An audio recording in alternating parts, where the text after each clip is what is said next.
time of day. That's why he makes sure the memories take place at a specific moment in time rather than over a period of time.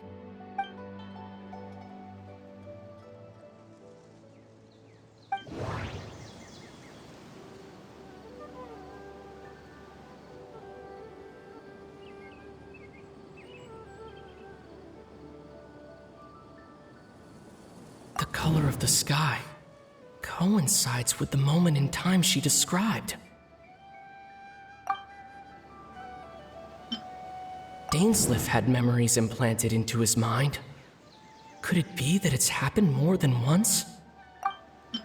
We thought Chief Amadea forgot about the missing villager, but it turns out we're at a moment in time before the village issued the commission. Oh, right! That's exactly what Atosa described! Come to think of it, every time we talked, it always seemed to be around dusk, just like right now. Time always passed by really slowly.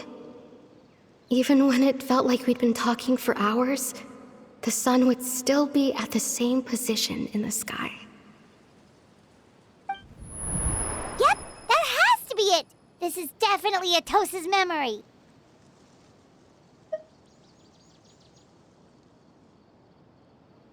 Yeah, that's where they'll be!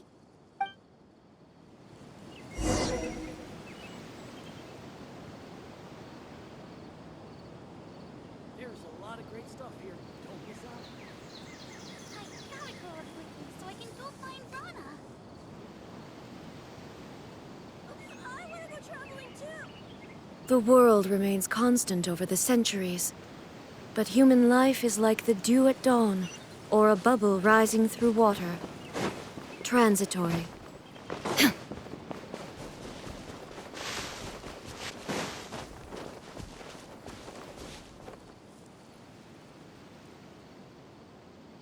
It's all thanks to Lesser Lord Kusanali that I now enjoy the path.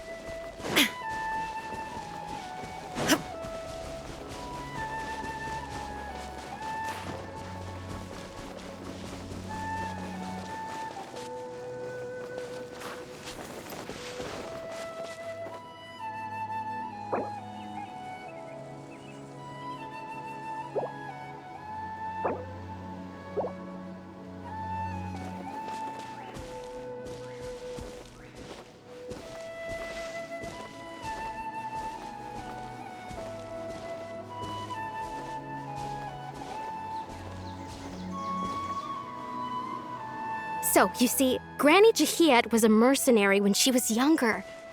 She just talks like that out of habit.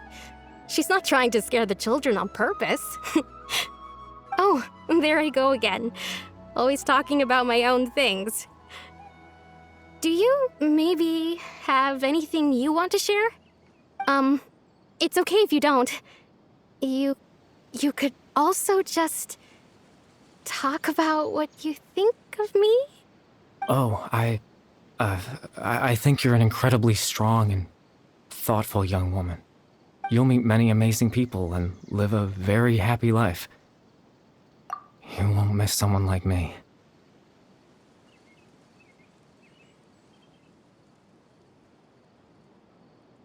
Huh? Are those your friends over there?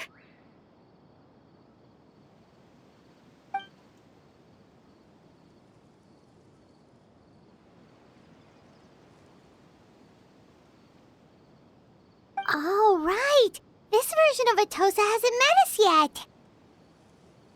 Friends? I guess you could say that. It must have taken them a lot of effort to find me. So, I should see what they need. I'm sorry, Atosa. We'll have to continue this conversation another time. Another time, huh? Yeah, okay. I'll head back to the village then. Talk to you some other time.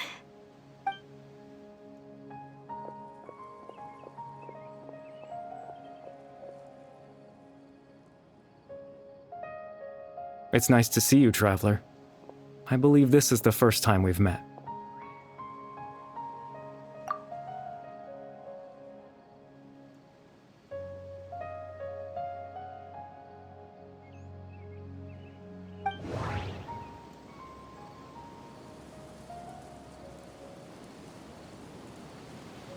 the founder of the Abyss Order, the man who broke the curse of immortality. Born into abject sorrow, he shall now become the Loom of Fate.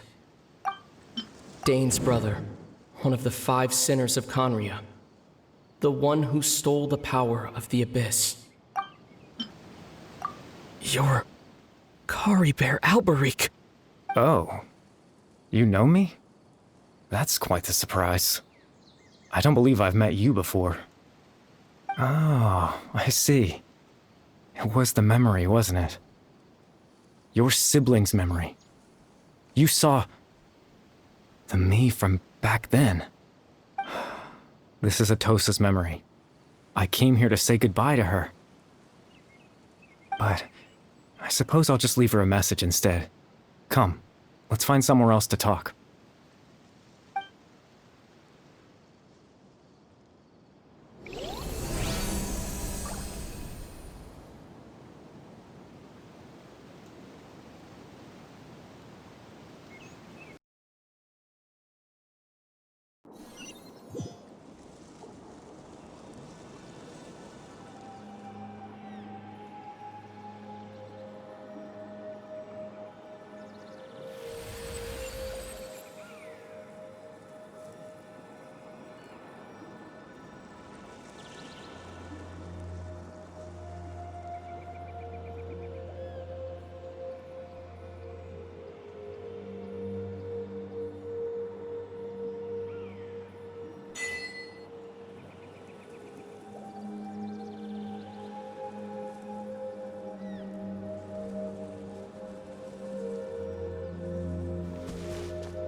I suppose you could call it the realm of my consciousness. I'm someone who no longer exists in the real world, after all, as you well know. It's nothing. I still have enough strength to play the part of a good host. I've always hoped that I'd get the chance to talk to you like this, and now, the time has finally arrived.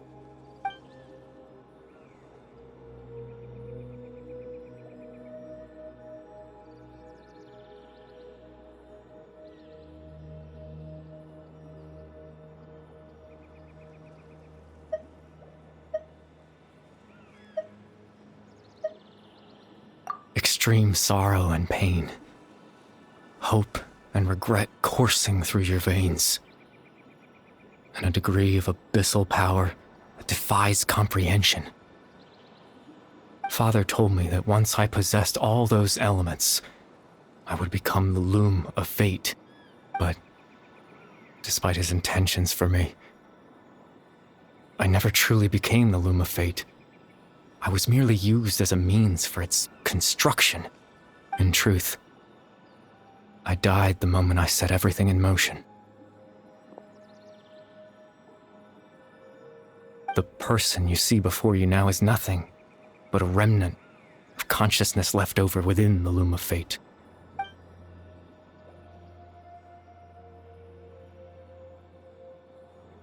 As for your question, the Loom of Fate is a device capable of weaving ley lines. In its primitive form, it can only be used to create and implant memories. But, as more of it is completed, its power becomes stronger and stronger, until finally, it has the power to weave real ley lines of its own.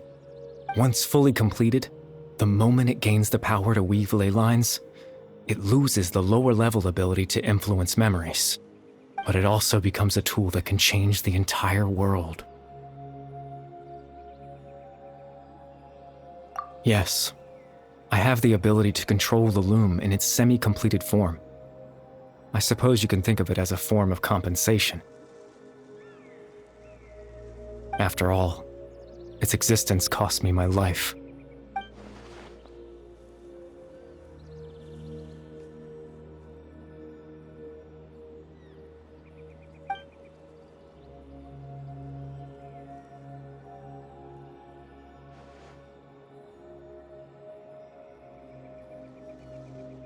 Ah, that.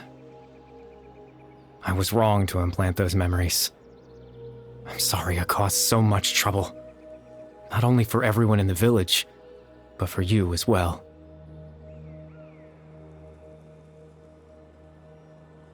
I just wanted them to feel like I once existed in this world. As if I had a chance at life.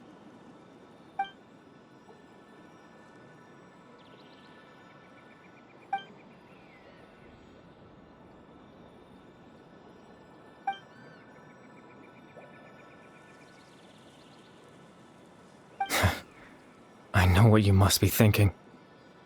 Why would I do something so meaningless?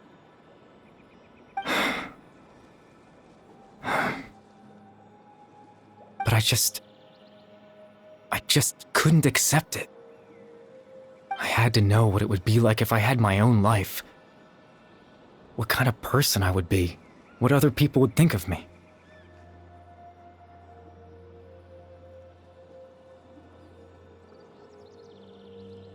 Chief Ahmadiyya, Baram, Granny Jahiyat, Atosa. What would it be like if I could live alongside them? No cataclysm, no curse. Just a quiet life in a peaceful village. I was curious, so I selfishly tried to have my own life. Even if that meant piecing together the version of myself that could have been. One memory at a time. I know it sounds stupid. After all, my life ended a long time ago.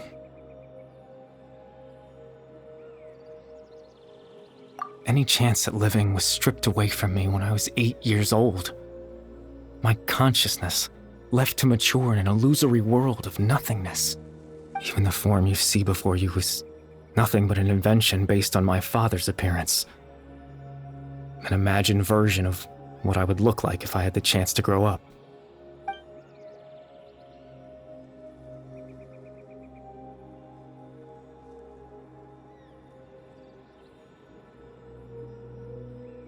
I know. But there's nothing I can do to make them find me.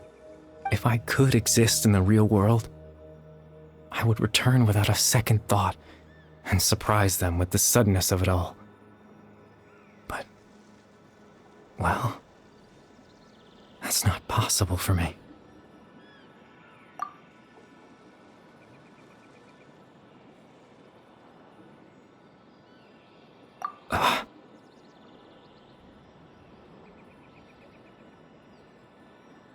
I know.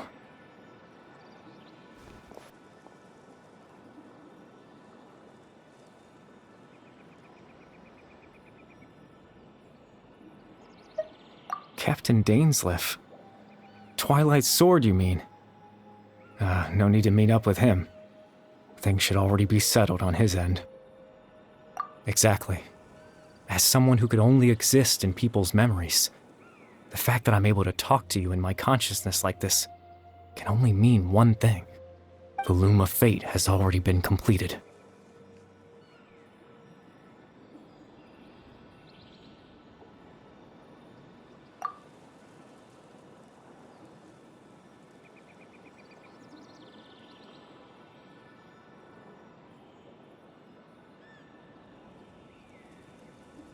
No need to worry about Captain Dainsleif. He's absolutely fine. The only reason he lost the eye was because I happened to guess exactly what he was planning. Captain Dainsleif has had the eye inside his body this whole time, hasn't he? His plan was to lure the Abyss Order to a false location, capitalizing on their pursuit of the eye in order to have the chance to confront the princess. He would then hand the eye to you and tell you to take it away from that location. That way, Captain Dainsleif could accomplish his own goal and ensure the safety of the Eye all at once. A very thorough plan. That's right, because in his mind, he had given it to you already.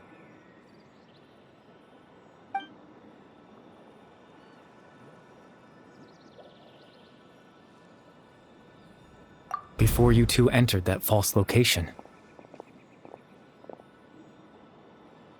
Traveler, wait.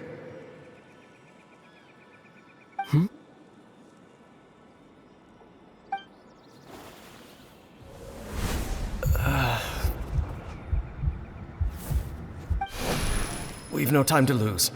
Let's head inside.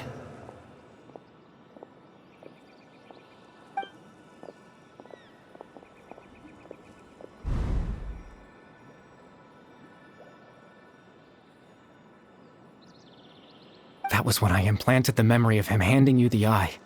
Given the tense situation at that time, Captain Dainsleif failed to notice anything out of the ordinary, and took that memory to be real. I'm sorry, Traveler, but I needed the Loom of Fate to be completed. And to do that, we had to retrieve the Eye.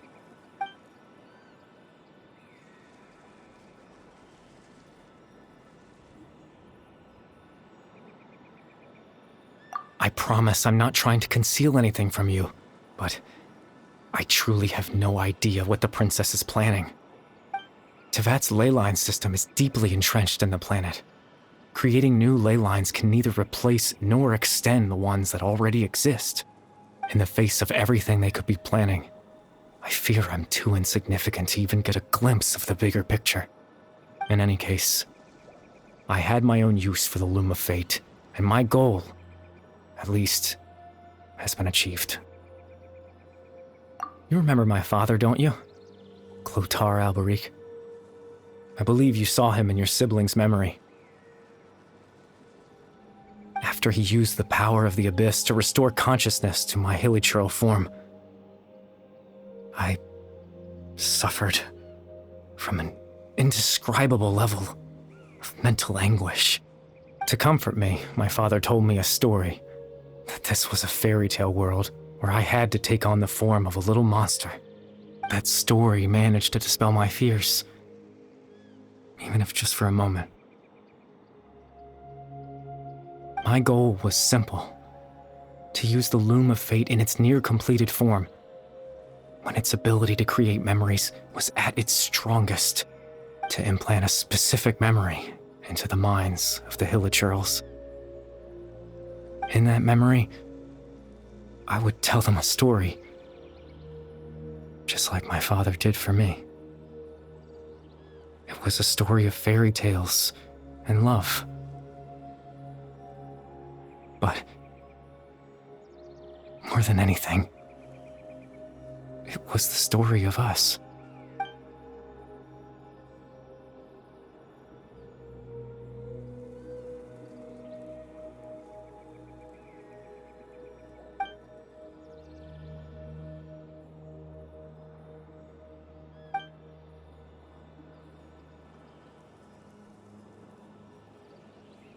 I can't change the world. Not when I lost the very right to exist within it. Implanting those memories, that was the most worthwhile thing I could offer. All that's left of my existence is a wisp of residual consciousness tied to the Loom of Fate. In truth, that trace of my consciousness should have dissipated long ago. My goal was the one thing that allowed me to hold on all this time. But now, the bedtime story is finished. And it's finally time to rest.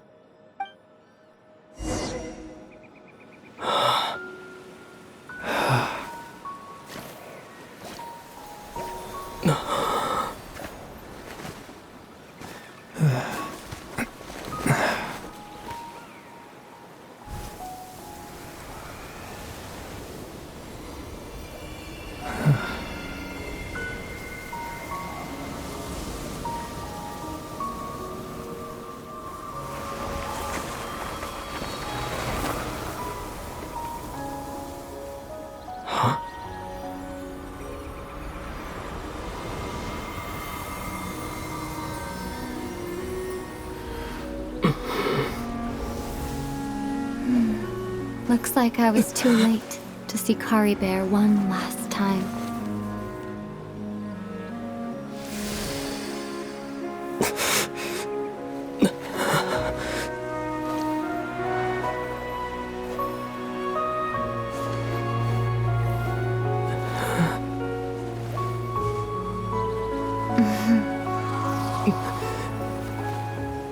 Kari Bear's consciousness is gone, and this space will soon disappear along with it.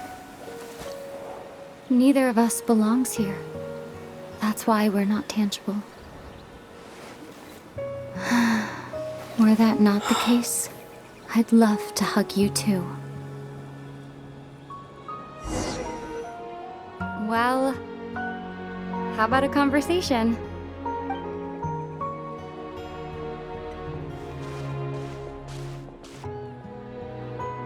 The chance to just stop and talk like this is certainly not easy to come by. Wouldn't you agree? That battle earlier was tough. The one against Dane, I mean. I didn't expect that after everything, he would still hesitate to raise his sword against me. Were it not for that, perhaps I'd still be no match for the Twilight Sword. Even after 500 years. The loom of fate, huh? I still haven't found a way to utilize it to its full potential. But there's still time before the heavenly principles awaken.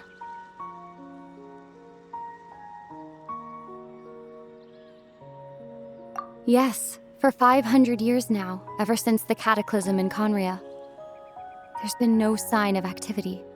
Not long ago, you witnessed the Hydro Archon destroy her divine throne. Yes? Such a flagrant disregard for the rules, and still Celestia took no action. I suppose that's proof enough of the Heavenly Principles situation. However, the Heavenly Principles will awaken. We just don't know when that will be, or what might trigger it. You could say that. Just look at Kari Bear. He was so pure and single-minded. The space we now find ourselves is a perfect representation of who he was. Quiet and peaceful. Even as a hilly churl, seeing the terrible sight within the mirror wasn't enough to taint his spirit. He brought comfort to the people of this world, even though he was denied the very right to be a part of it. So ask yourself this. Who was it that deprived him of that right to exist? Of course, that's only one example. My feelings about the heavenly principles are too complicated to explain in just a few words.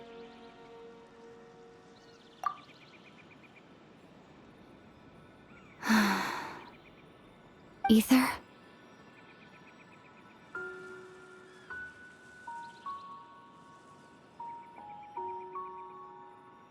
You're the only one in this world who calls me that. There's so much I wanted to ask you, but for some reason, I'm not interested in asking those questions right now. There's just one thing I have to ask. One thing I could never understand. Why? Why can't we continue our journey together?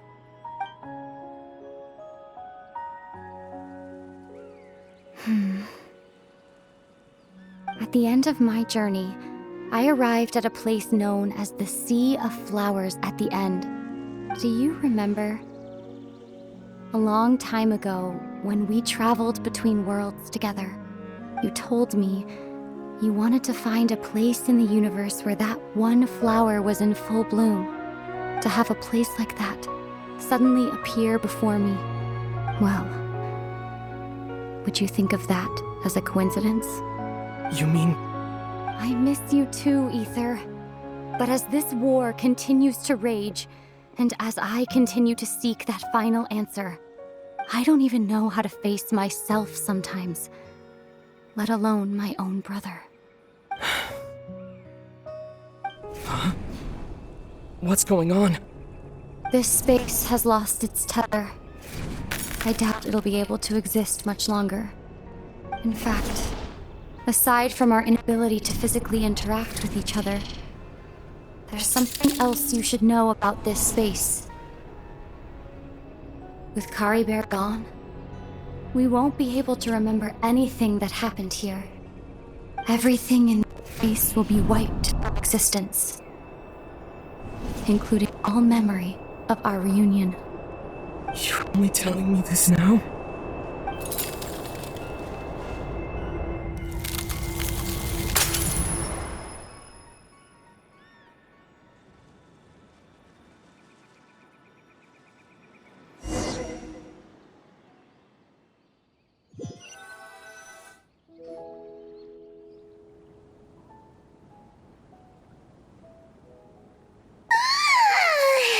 Still so sleepy. Paimon's head feels all fuzzy. Oh, Paimon woke up a little earlier than you, so Paimon will fill you in. The villagers said that they saw us sleeping near the village yesterday. They couldn't wake us up no matter how hard they tried, so they decided to just bring us back here. Oh, and Dane came by just now. It looked like he was injured. He didn't say anything, though. Just made sure that you were all right and left. Kinda seemed like he had a lot on his mind, but that's Dane for ya. Let's think for a second. We were in that memory, and we saw that guy you called Kari Bear. He was the missing villager that we've been trying to find, right? And after that, Paimon doesn't remember what happened.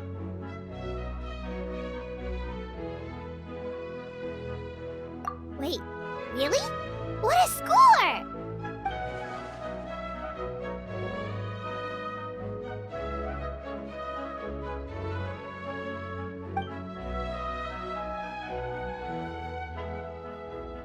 Well, what happened after that?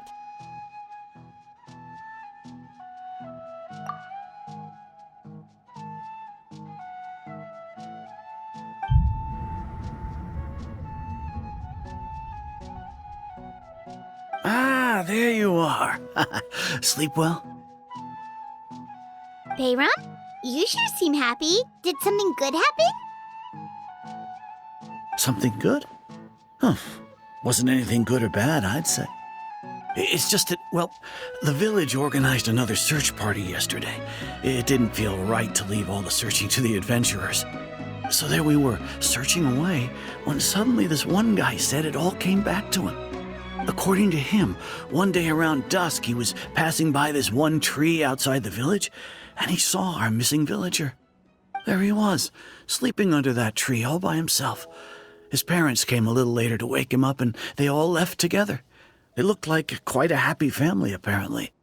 And after that, well, we all started to feel like that really is what happened. Kind of strange that we forgot all about it for so long.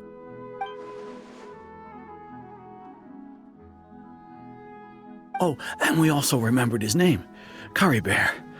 Now, that's not a name you hear every day. Would have been helpful if we remembered it sooner.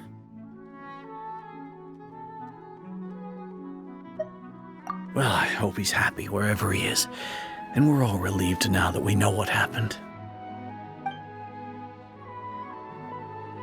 Seems like everyone thinks Kari Bear left the village.